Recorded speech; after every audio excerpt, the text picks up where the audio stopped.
Hello friends, hope you are doing well.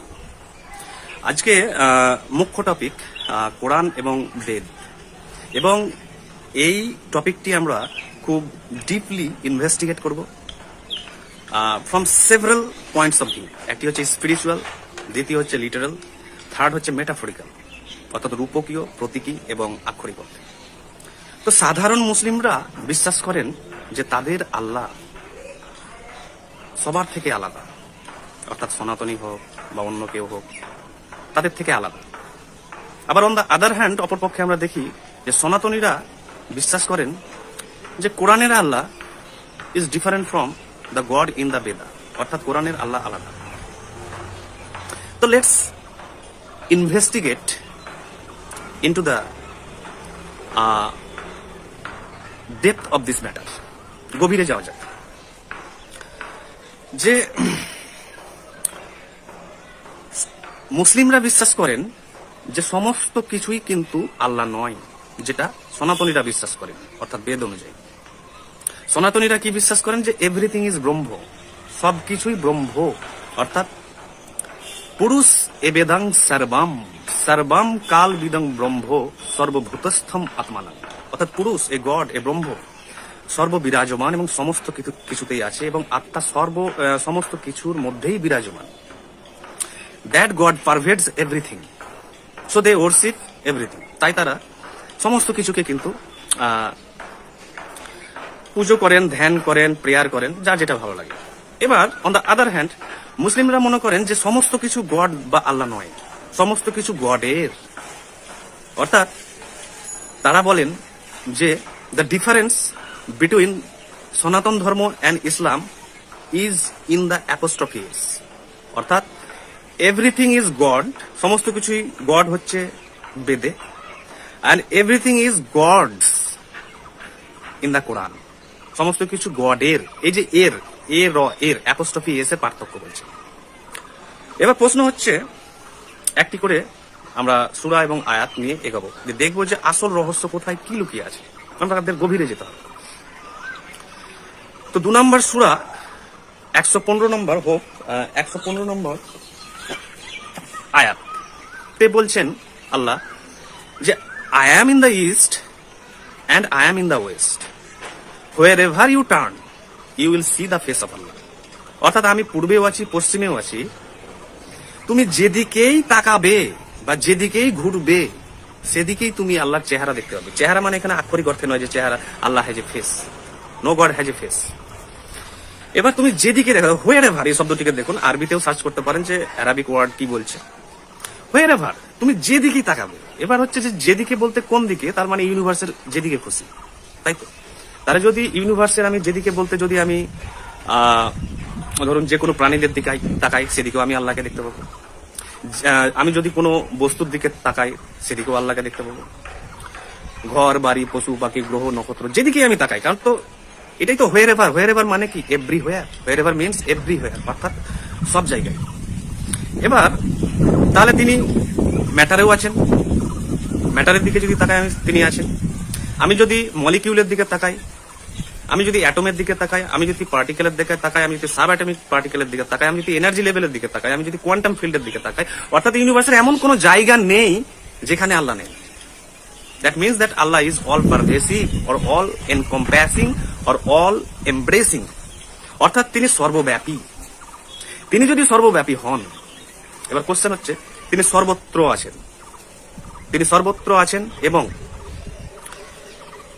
তিনি কি তাহলে মূর্তিতে থাকতে পারেন না? That is a deep question. কারণ মূর্তিও একটি অবজেক্ট, একটি বস্তু, একটি দ্রব্য, একটি ম্যাটার, একটি পদার্থ, একটি পেন্টিং হোক, পিকচার হোক, ইমেজ হোক, যাই হোক। কারণ এখানে বলা আছে হোয়ার এভার ইউ টার্ন, যেদিকেই তুমি টার্ন নিবে, মানে ঘুরবে যেদিকেই, বা যেদিকেই তুমি মনোনিবেশ করবে, ফোকাস করবে, অ্যাটেনশন দিবে, সেদিকেই আমি আছি। তাই প্রতিটি অবজেক্টে কিন্তু তিনি আছেন। এবার বলা হচ্ছে যে সমস্ত কিছু গডের। সূর্যকে যেমন ধরুন হিন্দুরা বা সনাতনীরা পুজো করেন, তারা বলেন যে সূর্য কিন্তু আল্লাহ নয়, আল্লাহ হচ্ছে ক্রিয়েশন অফ আল্লাহ। সূর্য is the creation of Allah, অর্থাৎ আল্লাহ হচ্ছে সূর্য হচ্ছে আল্লাহর সৃষ্ট জিনিস, ক্রিয়েটেড থিং। সূর্য কিন্তু আল্লাহ নয়। আচ্ছা, এটি হচ্ছে মূল পার্থক্য। এবার দেখা যাক, অ্যানালাইজ করুন। দুটি ওয়ার্ল্ড কিন্তু এই জগৎ নিয়ে তৈরি, একটা হচ্ছে ইনফাইনাইট, একটি হচ্ছে ফাইনাইট। ফাইনাইট জগৎ কোনটি? এই যে দৃশ্যমান জগৎ দেখছেন, অর্থাৎ যা ম্যাটেরিয়াল ওয়ার্ল্ড দেখছেন, যা হচ্ছে ধরুন ধ্বংস হয়ে যাবে, চেঞ্জ হবে, অনবরত কনস্ট্যান্ট চেঞ্জ হচ্ছে, অবিরাম চেঞ্জ হচ্ছে। চেয়ার টেবিল গাছপালা থেকে সমস্ত কিছু হচ্ছে ফাইনাইট জিনিস। আমার এই যে শরীর দেখছেন, চশমা দেখছেন, মাথার চুল থেকে শুরু করে আমার সমস্ত কিছু কিন্তু ফাইনাইট, সসীম। অসীম নয় কিন্তু সসীম, মানে এগুলো নষ্ট হবে। এবার বলা হচ্ছে যে এগুলো আল্লাহ কিন্তু নয়। এটাই হচ্ছে মেন ব্যাপার। এখানে ভেরি ভেরি ডিপ আন্ডারস্ট্যান্ডিং এর ব্যাপার হচ্ছে যে এই ফাইনাইট জিনিসগুলো কিন্তু আল্লাহ নয়। আল্লাহ হচ্ছে ইনফাইনাইট, অসীম, বাউন্ডলেস, সীমাহীন, ইমমেজারেবল, অর্থাৎ তাকে মাপা যায় না। তাহলে এবার ভাবুন দেখুন। আর বেদে কি বলছে? বেদেও কিন্তু বলছে যে ম্যাটার, মলিকিউল বা আপনার স্ট্যাচু বা মূর্তি বা আমি বাহ্যিকভাবে এই যে ফাইনাইট জিনিস কিন্তু ব্রহ্ম নয়, গড নয়।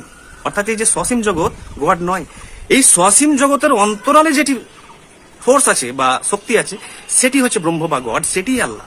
অর্থাৎ ইনফাইনাইট হচ্ছে আল্লাহ, ইনফাইনাইট হচ্ছে ব্রহ্ম। বেদ ইনফাইনাইট কি করছে? সমস্ত ফাইনাইট জিনিসকে কিন্তু নিয়ন্ত্রণ করছে, এবার চালিত করছে, ডাইরেক্ট করছে, কন্ট্রোল করছে, গভর্ন করছে। তাহলে ইনফাইনাইট জগৎ এবং ফাইনাইট জগতের মধ্যে কিন্তু পার্থক্য আছে, আর এটি একই জিনিস।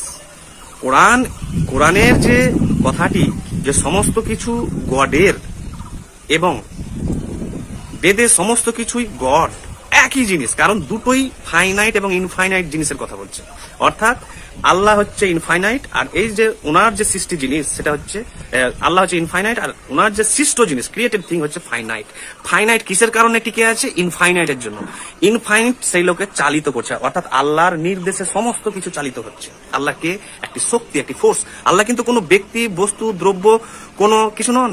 কারণ একটি আয়াতে কোরআনে বলা হচ্ছে দেয়ার ইজ নাথিং লাইক আল্লাহ। আল্লাহর মতো কোনো কিছু নেই। মানে এই মহাবিশ্বে টাইম স্পেসে যা দেখছেন তাকে দিয়ে তুলনা করতে পারবেন না। তুলনা কার হয়? একমাত্র ফাইনাইট জিনিসের তুলনা হয়। এই ইউনিভার্সে যা আছে তারই অবজেক্টের তুলনা হয়, কিন্তু Allah is not an object, Allah is not an molecule or matter.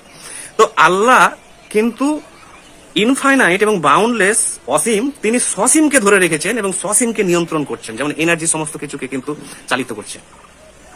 তাহলে now show me a single difference between this concept of Allah and Brahma as infinite, sustaining or holding everything finite. দুটোই তো এক। Where is the difference? Can you point out or pinpoint a single, even a subtlest or minor difference between this concept of Allah and Brahma in the Veda and the Quran? No, there is not a single difference. তাই আল্লাহর সমস্ত কিছু এটা ঠিক, এবং ব্রহ্মেরই সমস্ত কিছু এটাও ঠিক। কারণ ইনফাইনাইট এবং ফাইনাইটের জগতের খেলা এটা। তাই যে মূর্তি যখন পুজো করা হচ্ছে, হিন্দুরা যখন মূর্তি পুজো করছেন, ফাইনাইট বস্তুকে পুজো করছেন। সেটা কিন্তু আল্লাহর সৃষ্ট বা গডের সৃষ্ট, মানে ম্যাটার, ওটা মলিকিউল।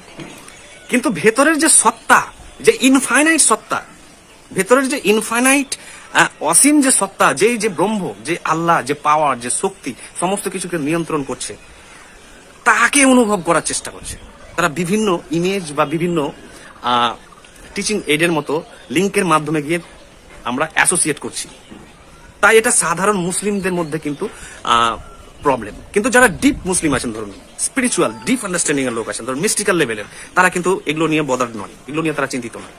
তারা জানেন যে একই জিনিস, যে আল্লাহ is infinite and Brahma is infinite. ব্রহ্মর সমস্ত সৃষ্টি ফাইনাইট এবং আল্লাহর সমস্ত জিনিস ফাইনাইট। তো হোয়ার ইজ দ্য ডিফারেন্স? কোনো পার্থক্য নেই। নেক্সট, আমাদের ধরুন সনাতনীদের ধরে নেন 98%, এবং মুসলিম ধরে নেন 98%, যারা সাধারণ মুসলিম এবং সাধারণ সনাতনীদের কথা বলছি, তারা কিন্তু ভেবে নিয়েছেন যে কোরআন হচ্ছে সবকিছু, এর বাইরে আর কিছু নেই। কোরআন হচ্ছে সবকিছু, এর বাইরে কিছু নেই। This is a major blunder. এক, সনাতনীদেরও মেজর ব্লান্ডার, যে তারা ভাবছেন যে শুধু বেদের বাইরে আর কিছু নেই। কি করে বুঝবেন এই জিনিসটি যে আছে কি নেই? কোরআনে বলছে, দুটি সূরাতে আছে এবং দুটি আয়াতে, যে ধরুন একটি সূরা নাম্বার ধরুন 31 এবং 27, সূরা 31 এবং 27 নাম্বার আয়াত, আর একটি হচ্ছে 18 নাম্বার সূরা 109 নাম্বার আয়াত।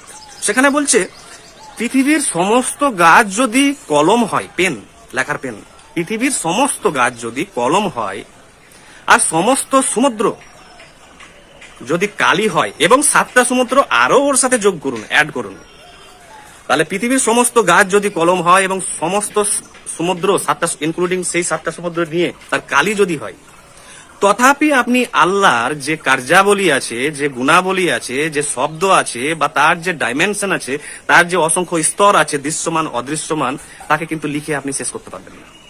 তাহলে কোরআনে আল্লাহ কিন্তু ততটুকুই দিয়েছে যতটুকু মানুষের এই জীবনে বাঁচার জন্য দরকার আছে। তিনি সবকিছু দেননি কোরআনে, কারণ তিনি এই লাইনটিতে, এই আয়াতে তিনি বারবার বলছেন যে এতগুলো কলম, এতগুলো কালি নিয়ে আপনি যদি আমার মহিমা, আমার অ্যাক্টিভিটি, আমার কার্যাবলী, আমার জগৎকে ব্যাখ্যা করেন, তথাপিও হবে না। তা কোরআন তো ধরুন 114টি সূরা, 114টি সূরা কিন্তু যথেষ্ট নয় তার মহিমাকে, তার গ্লোরিকে, তার ওয়ার্ডস, অ্যাক্টিভিটিসকে, তার জগৎকে ব্যাখ্যা করার। তাই কোরআন ছাড়াও অসংখ্য কোটি কোটি জগতের কিন্তু উপস্থিতি আছে, সিক্রেট, সেগুলো মিস্ট্রি, সেগুলো রহস্য। তাই আমরা যদি শুধু কোরআনকে ধরে নিই যে এটিতেই সবকিছু আছে, তাহলে আমরা কিন্তু আল্লাহর এই আয়াতটিকে বুঝতে পারলাম না তিনি কি বললেন। তেমনি বেদে যা বলা হয়েছে তা কিন্তু সমগ্র রহস্যকে কিন্তু বলা হয়নি, জাস্ট কিছু পার্টকে তারা ধরতে পেরেছিলেন যুগ যুগ ধরে, এবং সেগুলোই তারা বলে গেছেন, তার বাইরে কিন্তু তারাও জানেন না। কারণ এই জগতের মিস্ট্রি বা রহস্য কে কেউ সম্পূর্ণরূপে জানেন না।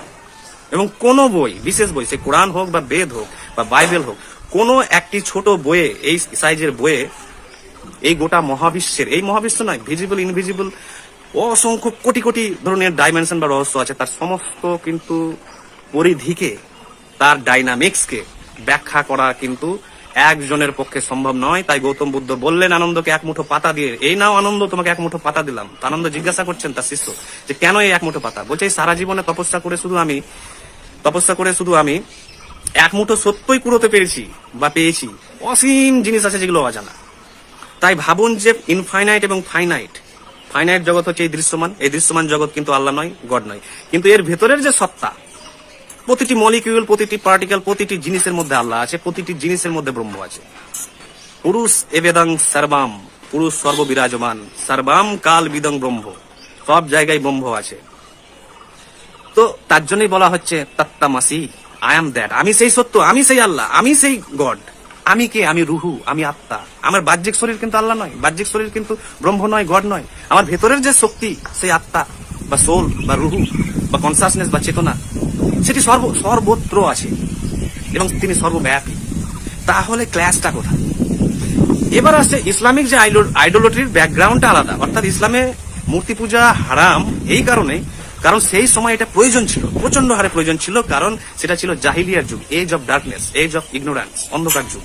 সেই সময় ধরুন আরবরা শিক্ষিত ছিল না, তারা ধরুন আজে বাজে কালচারে ধরুন ইন্ডাল ছিলেন, অনেক করাপশন থেকে শুরু করে ম্যাল প্র্যাকটিস থেকে সোশ্যাল অনেক কিছু প্রবলেম সৃষ্টি করেছিলেন তারা। তো সেইখানে আইডোলট্রি এত পরিমাণে বৃদ্ধি পেয়েছিল এবং মূর্তি পূজার নামে এত কিছু কুসংস্কার, এত কিছু ধরুন অন্যায় হতো, যেখানে আইডোলট্রিকে সুইপ আউট করাই ছিল কিন্তু আল্লাহর কিন্তু মেন লক্ষ্য, দিয়ে পিওর মনোথিজমকে প্রতিষ্ঠিত করা। তাই ইসলামে আছে মনোথিজম, অর্থাৎ এক ঈশ্বরবাদ, এবং বেদেও আছে এক ঈশ্বরবাদ, যে ঈশ্বর এক, কিন্তু he is all pervasive like Allah. এটি নিয়ে ভাবুন।